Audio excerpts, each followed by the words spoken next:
नमस्कार दोस्तों। आज आपको सुनाने जा रही हूँ मालती जोशी जी की कहानी वसीयत।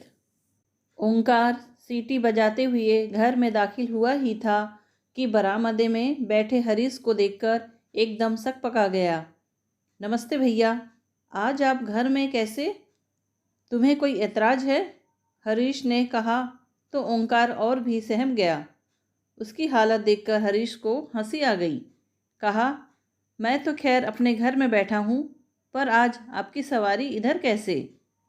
ऐसे ही कभी कभी भाभी जी से मिलने चला आता हूँ। भाभी है ना भीतर? उसने पूछा और उत्तर की प्रतीक्षा न करते हुए सीधे भीतर चला गया। भीतर वाले ओसारे में माँ बेटी दोनों मिल गई। ओंकार वहीं पास में बैठ गया। बोला, भाभी जी, बड़े भैया के पास कौन सी गाड़ी है? सेंट्रो। क्यों? नीली वाली थी ना, पर आजकल वहाँ एक लाल गाड़ी खड़ी रहती है, खूब बड़ी सी। अपने छोटे भैया को जाकर बताओ। बेचारी भाभी कहते उनका मुंह नहीं सूखता, और बेचारी भाभी दो दो गाड़ियाँ रखे हैं। चुप करो अम्मा, पता है ना, वह आज घर में है। हाँ तो ओंकार, लाल गाड़ी तो है, पर कौन सी? ठीक से देख नहीं पाया भाभी, पास जाते ही कुत्ते भौंकने लगते हैं। फाटक के बाहर खड़ा रहता हूँ तब भी। कुत्ते भी पाल लिए हैं, वह भी दो दो। यहाँ बच्चों को ठीक से दूध नसीब नहीं होता, वहाँ कुत्ते पाले जा रहे हैं, वह भी दो दो। रहीसी और कैसी होती है? वह जैसी भी हो नानी जी, अब हम वहाँ नहीं जाएंगे।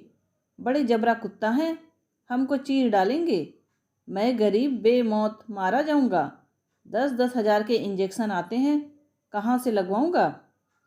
अरे, बड़े आदमियों के कुत्ते काटते हैं तो कुछ नहीं होता, उनके खुद इंजेक्शन लगे रहते हैं। जो भी हो, अब हम वहाँ नहीं जाएंगे। कहता हुआ ओंकार उठकर बाहर आ गया। हरीश आराम कुर्सी पर पूर्ववत आंखें मूंद कर लेटे हुए थे, पर उनके कान भीतर की ओर ही लगे थे। ओंकार की आहट पाते ही वे उठ बैठे। ओंकार, तुम बड़े भैया के घर गए थे, कुछ काम था? बेचारा ओंकार बगले झांकने लगा। खिसकने की भी राह नहीं मिली। हरीश लगातार उसकी ओर देख रहे थे। आखिर उसने हिम्मत की और कह दिया, हम कौन अपनी मर्जी से जाबे हैं, हमें वहाँ नानी जी भेजती हैं। किस लिए? हाल चाल जानने के लिए। तो भाभी जी कुछ चाय वाय पिलाती हैं कि सूखा ही टरका देती हैं? हम भीतर थोड़ी जाते हैं, बाहर से ही देख दाख कर आ जाते हैं। बाहर से हालचाल पता चल जाते हैं? मरा डर के मारे भीतर जाता ही नहीं तो कोई क्या करे? अम्मा जी ने एकदम कमरे में अवतरित होते हुए कहा। ओंकार ने अब भागने में ही कुशल समझी। भैया जी, शाम को गैया हमें ही लगानी होती है, अब चलेंगे। और उत्तर की प्रतीक्षा किए बिना वह बाहर निकल गया। हरीश अब सास की ओर मुखातिब हुए। ओंकार को आप बंगले पर भेजती हैं तो क्या करें? उन्होंने दबे स्वर में कहा। तुमने तो वहाँ जाना ही छोड़ दिया। अकेली औरत, किसी को तो खोज खबर लेनी चाहिए कि नहीं? हम लोगों के सिवा उसका यहाँ कौन है? खोज खबर ही लेनी थी तो किसी दिन माँ बेटी दोनों चली जाती ना। जासूसी करने की क्या ज़रूरत थी? जासूसी? और क्या, आप जो कर रही हैं वह जासूसी ही कहलाती है। हरीश ने कहा तो अम्मा जी मुँह बिचकाकर भीतर चली गई। हरीश को बड़ा मज़ा आया। अरसे बाद सास को निरुत्तर करने का मौका मिला था, लेकिन सास को निरुत्तर करने की खुशी ज़्यादा देर नहीं रही। एक प्रश्न जो दिमाग में चक्कर काट रहा था उस पर हावी हो गया। बंगले पर नई गाड़ी आ गई है और दो कुत्ते भी। कुत्ते पालना कितना महंगा शौक है, उसे पता है। एक कुत्ते का खर्च 2 आदमियों की खुराक के बराबर आता है।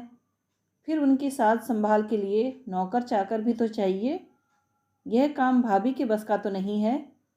फिर पिछले 6 महीनों से उसने वहाँ का रुख नहीं किया है। वैसी कसम ही खा ली थी, पर इस बीच क्या इतनी बड़ी उथल पुथल हो सकती है? शालिनी और उसकी माँ दबी जबान से कुछ कुछ कहती रहती है। क्या वह सही है? 6 महीना पहले शुभम का रिजल्ट लेकर गया था। सोचा था भाभी से कहूँगा कि भैया का बहुत मन था कि शुभम इंजीनियर बने। अब उनका सपना आप ही को पूरा करना है। घर से खूब अच्छी रिहर्सल करके गया था, पर वहाँ माहौल ऐसा बिगड़ा कि कुछ कहना संभव ही ना हुआ। यह नहीं कि वहाँ स्वागत नहीं हुआ, स्वागत तो खूब अच्छे से हुआ। उन्होंने शुभम को बधाई भी दी।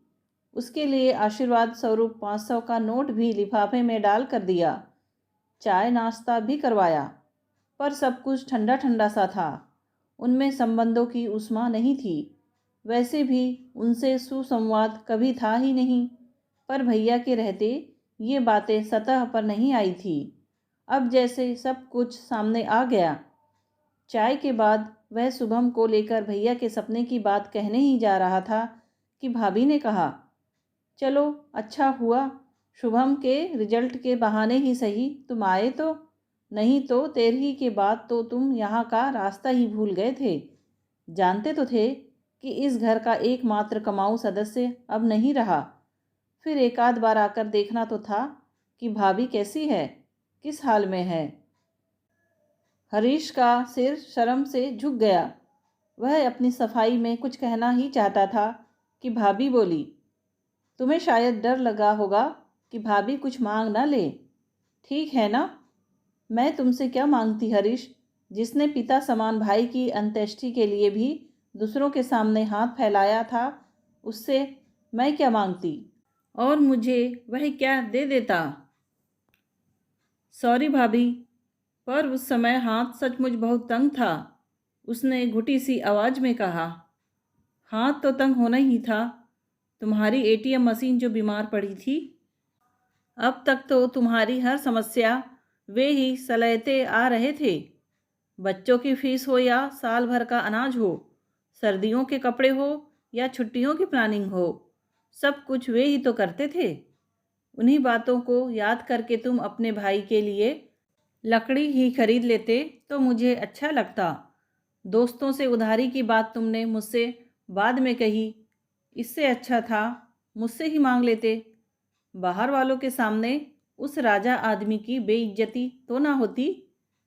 इस कड़वे प्रसंग के बाद शुभम के लिए कुछ कहने का सवाल ही नहीं था। अब यह देहरी कभी ना चढ़ने का प्रण करके वह बाहर चला आया। बाद में पछतावा भी हुआ कि वह 500 रुपये का लिफाफा वहीं क्यों नहीं फेंक दिया। वैसे भी भाभी के लिए मन में पहले दिन से ही एक पूर्वाग्रह था। समझ लिया था कि वे उन लोगों का सुख चैन छीनने आई है। भैया के आश्रय में जो एक आश्वस्ति थी, संभावनाएं थी, वह एकदम धूमिल होती दिखाई दी। इस घर में आने से पहले ही वे खलनायिका बन गई थी। पहली वाली भाभी जब 2 साल की लंबी बीमारी झेलकर भगवान को प्यारी हो गई, तो भैया एकदम टूट से गए थे। साल भर तक एकदम गुमसुम से वितराग बने रहे।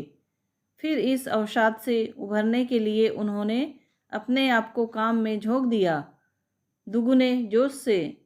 साल भर में ही घर की काया पलट हो गई। हर तरफ जैसे सोना बरसने लगा। हरीश ने ठाठ से अपनी पढ़ाई पूरी की। धूमधाम से उसकी शादी हुई। माँ का मरण त्यौहार भी शान से मनाया गया। बच्चों के जन्मोत्सव पड़ोसियों की ईर्ष्या का कारण बने। फिर सुना कि भैया शहर के बाहर एक बंगला खरीद रहे हैं, तो घर भर में एक खुशी की लहर दौड़ गई। सब लोग बंगले में रहने के सपने देखने लगे। पुश्तैनी घर बड़ा था, पर था तो पुराना ही। उसकी मरम्मत पर, सजावट पर काफ़ी कुछ खर्च किया जा रहा था, पर वह अपना पुरानापन नहीं छोड़ पाया था। गृह प्रवेश की तैयारियां चल ही रही थी कि भैया ने एक बार सबको चौंका दिया। बताया कि वे नई पत्नी के साथ गृह प्रवेश करेंगे। पुश्तैनी मकान उन्होंने अत्यंत उदार अंतकरण से हरीश के नाम कर दिया। पर उनकी इस दरिया दिली से ना हरीश खुश हुआ, ना उसका परिवार, क्योंकि इस दान पत्र का साफ अर्थ यह था कि उन लोगों को पुराने घर में ही रहना है। सारे सपने धाराशाही हो गए थे। आने वाली के प्रति मन कड़वाहट से भर गया था, क्योंकि उन्होंने सबका हक छीनने का जघन्य अपराध किया था। शाम को घूमने जाने के बहाने वह घर से निकल गया और सीधे बंगले पर पहुंचा। उसने गेट के पास स्कूटर रोकी ही थी कि कुत्तों ने सम्मिलित स्वर में भौंकना शुरू कर दिया। अंधेरे में कुछ नज़र नहीं आ रहा था, पर वे शायद बरामदे की जाली में बंद थे।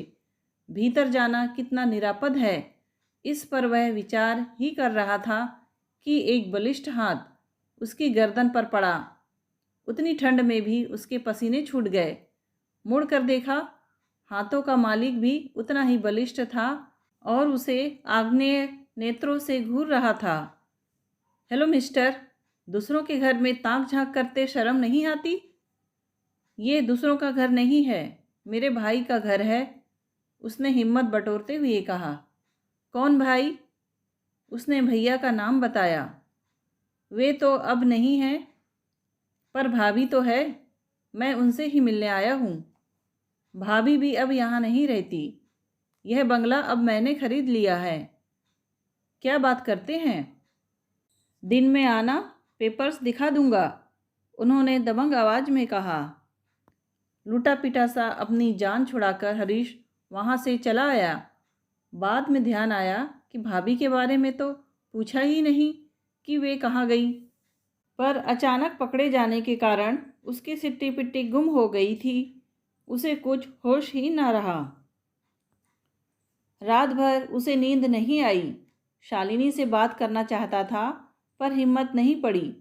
जानता था अम्मा जी हमेशा कान लगाए रहती हैं। सासू माँ की निरंतर उपस्थिति उसे पहली बार खली।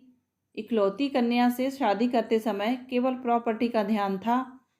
यह नहीं पता था कि दहेज में अम्मा जी भी साथ चली आएंगी। आई है तो चुपचाप बनी रहे, पर नहीं, हर घड़ी अपनी उपस्थिति दर्ज कराती रहेंगी। भैया तो पीठ पीछे उन्हें ललिता पवार ही कहते थे। शायद उनके आने के कारण ही दूसरी शादी के बाद उन्होंने अलग घर बनाने की सोची हो। बड़े भैया की इस शादी पर सबसे ज़्यादा वक्र दृष्टि अम्मा जी की ही थी। शादी के बाद भाभी के यहाँ 2 बार उम्मीद जगी थी, पर हर बार खुशियाँ आधे रास्ते से लौट गई थी और शालिनी ने इसका श्रेय अपनी माँ को दिया था। तब से हरीश को उनसे डर सा लगने लगा था। क्या भाभी इस राज को जानती है? क्योंकि इसके बाद से ही उनके व्यवहार में एक ठंडापन सा आ गया था। शादी के इन 15 सालों में वे मन से किसी से जुड़ ही नहीं पाई। उन्हें घमंडी करार दे दिया गया था, पर दूसरा पक्ष भी तो कम दोषी नहीं था। उसने इस खाई को पाटने की कभी कोशिश ही नहीं की। दूसरे दिन सुबह सुबह वह मुंशी बाल मुकुंद जी के घर पहुंच गया। देर होने से उनके काम पर निकल जाने का डर था। भैया के बाद कई वकीलों ने उन्हें हाथों हाथ ले लिया होगा। ऐसे कर्मठ और कुशल लोग आजकल मिलते कहाँ हैं। भैया का कोई काम या संदेश लेकर इस घर में कई बार आया है। हर बार उसका ललक से स्वागत हुआ है, पर इस बार मुंशी जी का व्यवहार बड़ा रूखा लगा। दरवाज़ा उन्होंने ही खोला था। वहीं खड़े खड़े पूछ लिया, बोलो। बोलिए भी नहीं। एक क्षण को वह अप्रतिभ तो हुआ, पर उसने दूसरे ही क्षण हठधर्मिता के साथ कहा, आपसे कुछ बात करनी थी, भीतर आ सकता हूँ? अब मजबूरन मुंशी जी को रास्ता छोड़ना पड़ा। हरीश भीतर आकर बैठ गया। बैठक का कमरा उसे बदला बदला सा लगा, बदला बदला सा और परिचित सा भी। हाँ बोलो, मुंशी जी ने उसे चेताया। वह व्यवस्थित हुआ और बोला, मैंने सुना है भाभी ने बंगला बेच दिया है। हाँ, ठीक सुना है। 15 दिन पहले ही डील हुई है। हमें हवा तक नहीं लगने दी। मुंशी जी चुप बने रहे। हमारी रजामंदी की ज़रूरत भी नहीं समझी गई। ये कोई पुश्तैनी प्रॉपर्टी तो थी नहीं कि सबकी रजामंदी की ज़रूरत होती। वकील साहब की पर्सनल प्रॉपर्टी थी। वे उसे बेचते चाहे दान में दे देते। उन्होंने बंगला पत्नी के नाम कर दिया था। वे ही लीगल या नेचुरल वारिस भी थी। उन्होंने बंगला बेच दिया, बस। और सामान का क्या किया? बेच दिया। वैसे भी इतना सारा सामान कहाँ ले जाती, कहाँ रखती। इसीलिए ज़रूरत भर का रखकर सब बेच दिया। अच्छा सामान था, हाथों हाथ बिक गया। किसने लिया? दोस्तों ने, पड़ोसियों ने, परिचितों ने। जैसे हमने यह सोफ़ा सेट ले लिया, 2 पलंग और एक अलमारी भी ली है। तभी हरीश को यहाँ कुछ पहचाना पहचाना सा लग रहा था। हमसे भी तो पूछ सकते थे, उसने तड़प कर कहा। तुमसे पैसे तो नहीं मांग सकती थी ना, इसीलिए नहीं पूछा। इसीलिए तुमने नहीं पूछा। उन्हें पैसों की ज़रूरत थी, तभी तो घर बेचना पड़ा। इतना बड़ा घर मेंटेन करना मजाक थोड़ी ही है। और तुम तो जानते हो तुम्हारे भाई कैसे साहब खर्च थे। बचत के नाम पर शून्य ही था। आखिर बची हुई ज़िंदगी वे गुजारती कैसे? बरसी तक तो रुक ही सकती थी। ऐसे भी क्या जल्दी थी? जल्दी सामने वाली पार्टी को थी। उनके ज्योतिषी ने मुहूर्त निकाल दिया था। फिर जब जाना ही था तो आज क्या और कल क्या। भाभी अब कहाँ हैं? अपने भाई के पास। कल आना, उनसे पूछ कर ही बताऊंगा। मतलब कि यह आदमी भैया के जाने के बाद भी अपना ईमान बनाए हुए है। उस दिन भाभी उल्हाना देते हुए कह तो रही थी, तुमसे तो वो मुंशी जी अच्छे हैं, अब कोई काम नहीं है, फिर भी 4-8 दिन में हालचाल पूछ जाते हैं। उसे आशा तो नहीं थी, पर मुंशी जी ने दूसरे ही दिन फ़ोन करके पता दे दिया था। नासिक के पास कोई जगह थी। ऑफिस के टूर का बहाना बनाकर वह चल पड़ा था। घर पर बताने की हिम्मत नहीं हुई। सच बात जानते ही एक विस्फोट सा हो जाता। जो कुछ हुआ उसमें 100% उसका दोष बताया जाता। उसकी अकर्मण्यता को कोसा जाता। मुंशी जी ने पता ठीक ठाक दिया था। ढूंढने में ज़्यादा परेशानी नहीं हुई। शहर से बाहर एक कंपाउंड में 2 हाउसेस की लंबी कतार थी। गेट पर नाम लिखा था, विश्रांति। नंबर उसके पास था ही, इसलिए घर भी तुरंत मिल गया। 1 रूम किचन का वह छोटा सा घर था। इतने बड़े बंगले में सालों रहने के बाद भाभी यहाँ कैसे गुजारा करती होगी, उसने सोचा। भाभी ने बड़ी ही निर्मल निश्चल हंसी के साथ उसका स्वागत किया था। सारे ताने उलाने उस हंसी में तिरोहित हो गए। इतना ही कहा, इतनी सी जगह में आप गुजारा कैसे कर लेती हो? वे पूर्ववत हंसकर बोली, हरीश, आदमी को बस इतनी सी जगह ही दरकार होती है। हम बेवजह फैलारा कर लेते हैं, ज़रूरत से ज़्यादा सामान इकट्ठा कर लेते हैं, फिर अपने से ज़्यादा उस कबाड़ की सांस संभाल में जुट जाते हैं। भाभी की तो भाषा ही बदल गई थी। फिर भी उसने अपने मन का कांटा निकाल ही लिया। आपने घर बेच दिया, कम से कम भैया की बरसी तो उस घर में होने दी होती। मरने के बाद क्या फ़र्क पड़ता है कि बरसी कहाँ हो रही है। वैसे भी जो कुछ करना है तुम्ही को करना है, तो बरसी बाप दादाओं के घर में ही हो जाने दो। आप आओगी तो? मेरा तो उसमें कोई रोल ही नहीं है। मैंने अपनी तरफ से एक अनाथ आश्रम में पैसे जमा कर दिए हैं। हर साल उस तिथि पर आश्रम के बच्चों को अपनी ओर से भोजन मिलेगा। तुम भी जब तक बने श्राद्ध करते रहना, नहीं तो एक बार गया जाकर पिंड दान कर आना, फिर कुछ करना नहीं पड़ता। भाभी ने चाय बनाई, नाश्ता करवाया। वही सलीका, वही आभिजात्य। जगह छोटी होने से उसमें कोई अंतर नहीं आया। वह चलने लगा तो बोली, तुम आए, बहुत अच्छा लगा, आते रहना। हाँ, यह छोटा सा घर मैंने तुम्हारे भाई के पैसों से ही खरीदा है। जाते समय तुम्हारे ही नाम कर जाऊंगी। अगर कभी लगे कि बच्चों के साथ ट्यूनिंग ठीक से नहीं हो रही है, तो तुम और शालिनी यहाँ आकर रहना। बद्दुआ दे रही हो? नहीं, आशीर्वाद दे रही हूँ। बुढ़ापे में अपने सिर पर अपनी छत होना कितनी बड़ी नियामत है, यह मुझसे बेहतर कोई नहीं जानता। हरीश ने उनके पैरों को हल्के से स्पर्श किया और वह एकदम मुड़ गया। उस गरिमामयी महिला को इस तरह कातर होते देखना उसे अच्छा नहीं लग रहा था। दोस्तों, कहानी सुनने के लिए आपका धन्यवाद। कहानी पसंद आई हो तो प्लीज़ लाइक, शेयर और सब्सक्राइब ज़रूर कीजिए।